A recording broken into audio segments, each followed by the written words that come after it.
What are dimensions? A dimension is a state of consciousness. Each state of consciousness has its own laws. Each dimension differs from the others by the vibratory frequency of certain characteristic elements of that dimension. Now, allow me to present the first 5 dimensions. For each dimension, you will have a number, a name that I have assigned for reasons I will explain, a description, and some characteristic elements. I will close the description of each dimension with what I call its corresponding law, which confers stability to this level of manifested consciousness. Let's start with the first dimension, binary consciousness, 0 versus 1. I remain in a potential state or collapse into one element or a combination of several. In this dimension, we find Einstein's famous formula and elements like water, minerals, the air we breathe. The lock of this dimension is the principle of harmony. Etymologically, harmony refers to the proper union or adjustment between parts. In the realm of music, it is the proper combination of sounds. This does not mean that this dimension is a haven of peace and that phenomena we might call violent, brutal, but from a distance you can always observe that there is a principle of harmony. Perhaps in the next dimension, this concept will become clearer. Flagella, tentacles, thorns, antennas, legs, branches, feathers, the chaos of life. The second dimension, which I have named lion consciousness, is a group consciousness, where species, hive, pack, herd, tribe share the level of consciousness. Within each organization, each individual has a role to play to perpetuate the hive or ensure the survival of the herd, but remember that the consciousness is group-based. Most animals are in this dimension. It is also important to note that in this dimension, we find the consciousness of predation, as one species can be a predator of another. Fear is born in this dimension, in the second dimension, and we also find the consciousness of competition within the same species or between species. Those who think that the plant world is not violent have not stopped to observe how plants compete ruthlessly among themselves, with techniques ranging from thorns to tear apart the leaves of the competition, to chemical warfare. Adaptation and survival. In fact, it is precisely the survival model that is the lock of this dimension. As long as you do not overcome this state or model, you cannot move to the next dimension. I don't know if you have seen the movie Ants, where an ant starts asking existential questions. Who am I in this anthill? It is the only ant within the anthill that asks this kind of questions. Clearly, this ant has entered the third dimension, which is individual consciousness, while the rest of the anthill remains in the lion consciousness.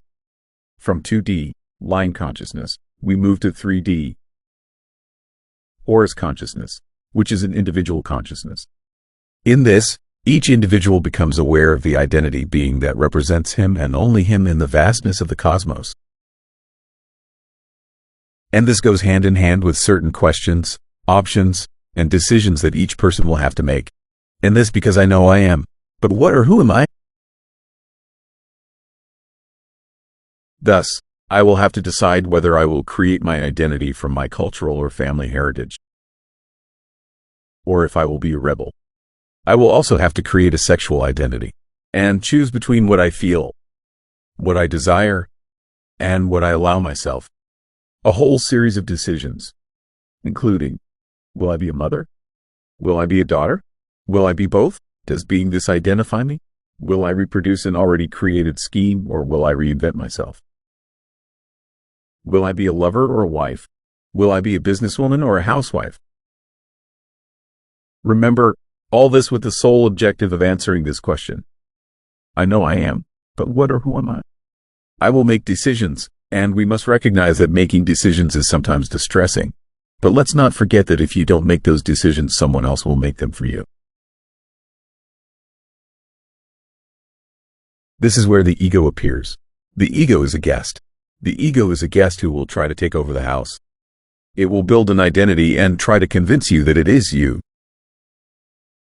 To perpetuate itself, it will resort to fear, to guilt, making you wonder, do I fit in? Do I not fit in? Because as you have already deduced, the different options you have chosen to build your identity in the third dimension come into conflict with each other, and some hurt. There is a struggle, and where there is conflict, there is repression, more anguish, more pain. Even if you decide to be a spiritual being, your identity, your ego will be, I am spiritual. You cannot escape the ego, but the ego does not love you, because the ego does not know what love is. So its best strategy is to project your emotions onto your mirror. And it is that the third dimension is precisely a dimension that allows you to work with mirrors.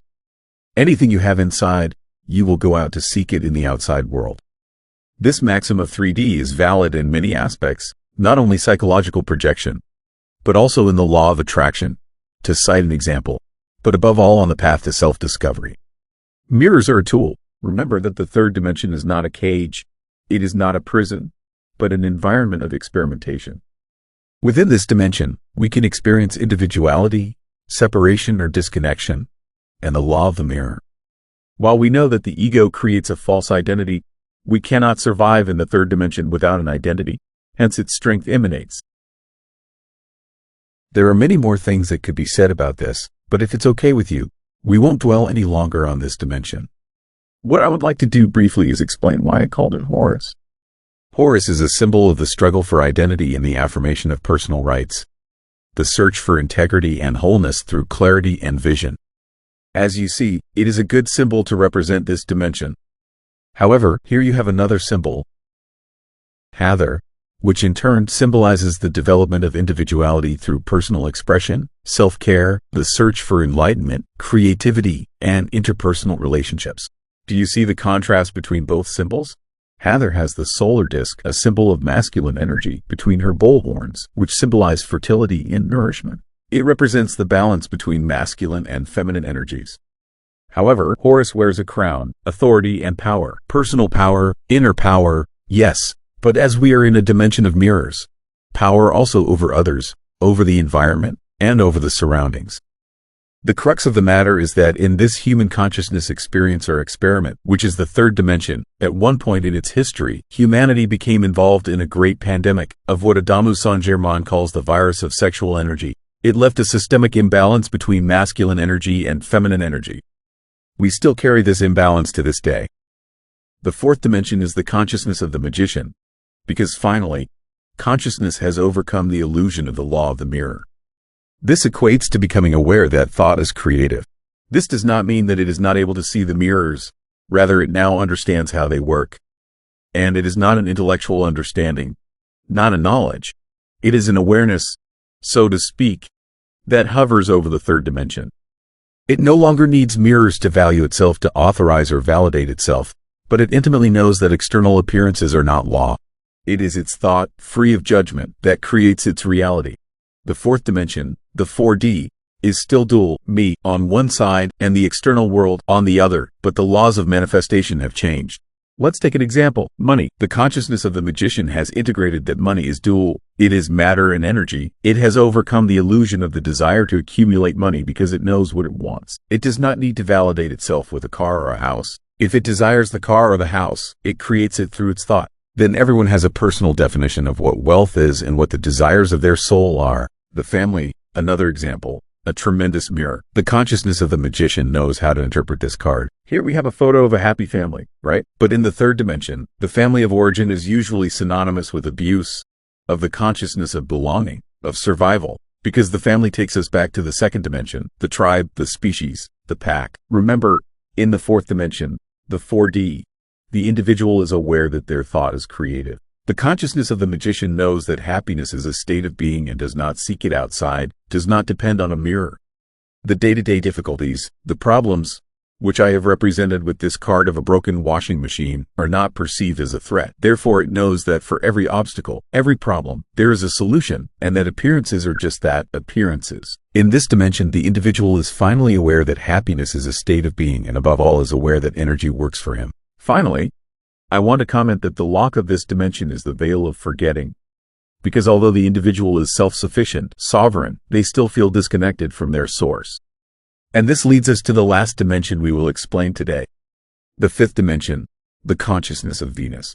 This state of consciousness is remembering the unity of all things, interconnection, complementarity. In the consciousnesses from the first to the fourth, duality always manifests through opposites.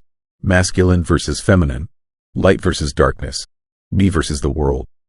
In the consciousness of Venus, which is the Christ consciousness, polarity manifests through complementarity. Any person in the 5D recognizes themselves by their divine essence. And from here, words become rougher and rougher to explain this state of consciousness, this dimension. So I will end by mentioning the lock of this dimension, which is the lock of density. Here we have the summary of the first 5 dimensions, the first 5 states of consciousness. This would be the map of the dimensions, as I conceive them. As you can see, they are concentric circles. You don't rise, you expand. You expand your consciousness. You do not leave one dimension to access another. This is a spectrum of frequencies. We do not move to one dimension and forget about the others. Maybe at some point it will be like that, but what I find is that there are parts of us that vibrate at different frequencies. For example, maybe in your professional life you are vibrating in 4D, to cite an example, and in your family life, you are in 2D. Perhaps in enlightenment it is a bang, boom, it's over. All of your being is in the 5th dimension. However, what I can attest to is that from the complexity of the human being that we are, this does not work that way. This other graphic is a distribution curve. We can say, with a small margin of error, that humans are mostly in 3D, but there are also aspects in the 2nd dimension and, fortunately, in the 4th, even in the 5th, because the natural tendency is an expansion of consciousness towards the 5th dimension. This graphic represents humanity, but it can also represent an individual.